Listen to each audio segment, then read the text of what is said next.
خۆڵبارین دیاردەیەکی سروشتی یا کردەیە کە لە ئەنجامی خراپ مامەڵەکردن لەگەڵ خاکدار ڕوودەدات. لە گەردیلەی تۆزی زۆر وردی بڵاوبووە بە هەوادا پێک دێت کە تیریان لە نێوان 0.1 تا 500 مایکرۆن دەبێت و بەهۆی با یان چالاکی تەوژمە بەرزبۆکان ڕوودەدات بە بەرزی نزیکەی 1.5 تا 6 کیلۆمەتر لە ڕووی زەویەوە. ئەمەش لە ئەنجامی وشکە ساڵی و کەمی ڕێژەی سەوزایی و بەرزبوونەوەی پلەکانی گەرما و کەمبوونەوەی مادەی ئۆرگانی لە خاکدا ڕوودەدات. لەو کاتانە یەکگرتنەوەی گەردیلەکانی خۆڵ کەم دەبێتەوە، کاتێکیش بەهۆی هێزی با ئەو خۆڵە بەرز دەبێتەوە، دیاردەی خۆڵبارین دروست دەبێت. ئەمەش دەبێتە هۆی ڕووتانەوە و دابڕینی ڕووی زەوی لە هەندێک شوێن و کۆبوونەوە و نیشتنەوەی خۆڵ لە هەندێک شوێنی تر.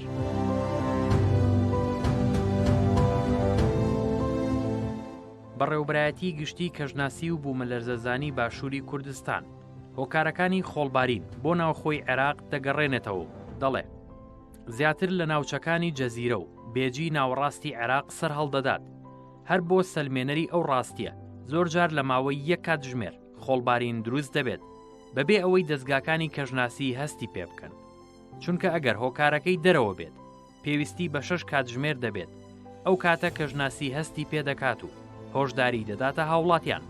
زەوی ئەو ناوچانەش بەهۆی شەڕە جیاوازەکانەوە بە چەندین مادەی ترسناک و تیشکدەر پیس بوو. بۆیە تۆز و غوباری سەر ئاسمانی کوردستان بە جۆرەها مادەی نەخۆشخەر پیسە کە لە هەناویدا چەندین ڕەگەزی مەترسیداری هەڵگرتووە. لێکۆڵینەوەیە کە لە ساڵی 2009 بۆ 2010 لە عێراق ئەنجام دراوە دەری دەخات کە لە سەدا 71.4 ئەو خۆڵبارینەی لە عێراق ڕوودەدەن لە جۆری ساندی سیڵتی کلەی پێکدێن کە لە سەدا 28.6 لە ساندی کلەی سیڵت پێکدێن.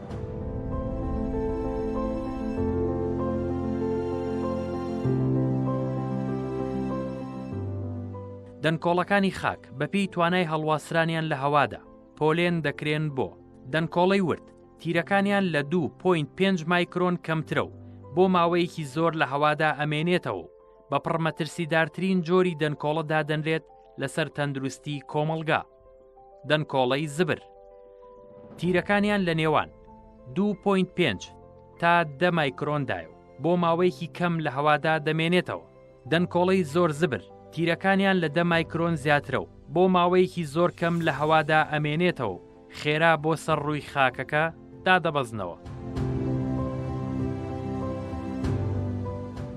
کاریگەریەکانی خۆڵبارین لەسەر ژینگە: کەمکردنەوەی ڕادەی بینین، ترشکردنی سەرچاوە ئاویەکانی سەرزەوی، تێکدانی هاوسەنگی خۆراکی و داڕمانی بڕی خۆراک لە خاکدا، لە ناوبردنی دارستانە سروشتیەکان، کەمکردنەوەی هەمەجۆری زیندەیی، گواستنەوەی میتاڵی قورس وەکو قورقوشم و نیکڵ کە لەگەڵ دەنکۆڵەکانی خاکدا دەگوازرێتەوە.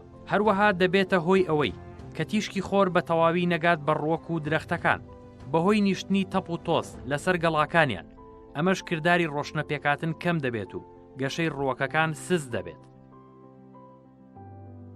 خۆڵبارین کاریگەری خراپ لەسەر تەندروستی مرۆڤ دروست دەکات و دەبێتە هۆی ئەوەی دەنکۆڵەکانی خاک لە لووت و دەمەوە بۆ قوڵترین بەشی کۆئەندامی هەناسە بڕۆن.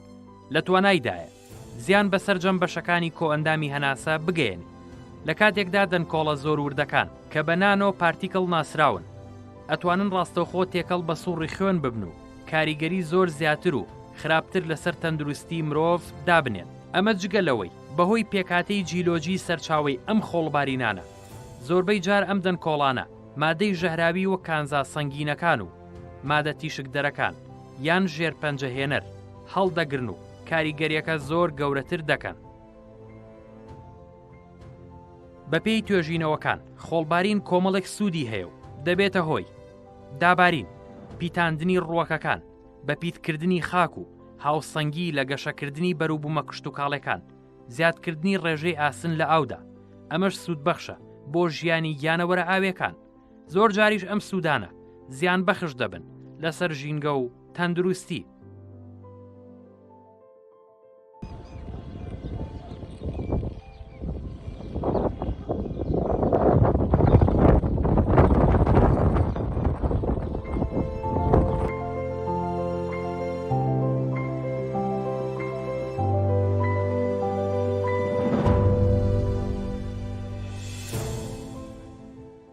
دیاردەی خۆڵبارین ئەکرێت کۆنتڕۆڵ بکرێت لە ڕێگەی بەکارهێنانی مادەی ئەندامی و پاشماوەی درەختی هاڕا و پۆشینی ڕووەکی چاندنی نەمام بە تایبەت نەمامی بێبەر ئەو نەمامانەی کە توانای بەرگریان زۆرە بۆ هەموو بارودۆخێک دروستکردنی پشتوێنەی سەوز لە هەموو شارەکان